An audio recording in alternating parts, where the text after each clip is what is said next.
بسم الله الرحمن الرحيم.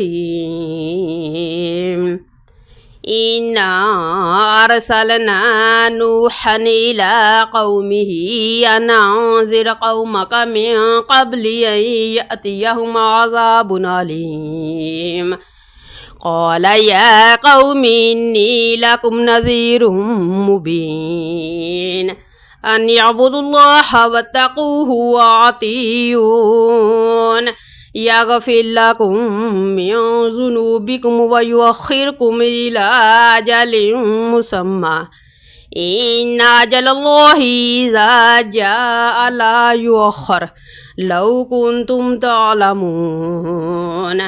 قال رب إني دعوت قومي ليلا ونهارا فلم يزدهم دعائي إلا فرارا وإني كلما دعوتهم لتغفر لهم جعلوا أصابعهم في آذانهم واستغشوا ثيابهم وأسروا واستكبروا استكبارا ثم إني دعوتهم جهارا ثم إني أعلنت لهم وأسررت لهم إسرارا فقلت استغفروا ربكم إنه كان غفارا يرسل السماء عليكم مدرارا ويمددكم بأموال وبنين ويجعل لكم جنات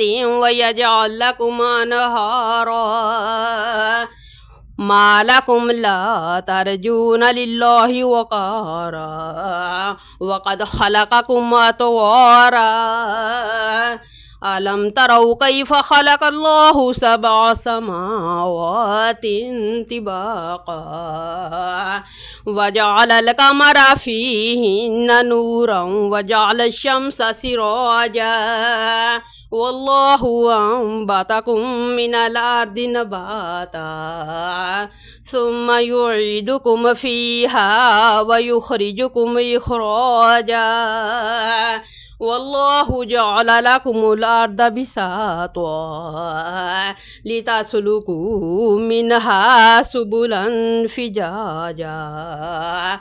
قال نوح رب إنهم عصوني واتبعوا من لم يزده ماله وولده إلا خسارا ومكروا مكرا كبارا وقالوا لا تذرن آلهتكم ولا تذرن ودا ولا سواعا ولا يغوث ويعوق ونسرا وقد أضلوا كثيرا ولا تزد الظالمين إلا ضلالا. مما خطيئاتكم أغرقوا فأدخلوا نارا فلم يجدوا لهم من دون الله أنصارا.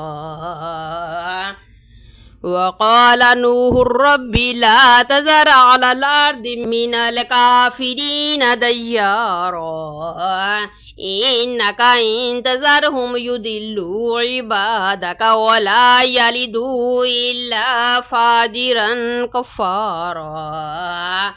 رب اغفر لي ولوالدي ولمن دخل بيتي مؤمنا وللمؤمنين والمؤمنات ولا تزد الظالمين إلا تبارا.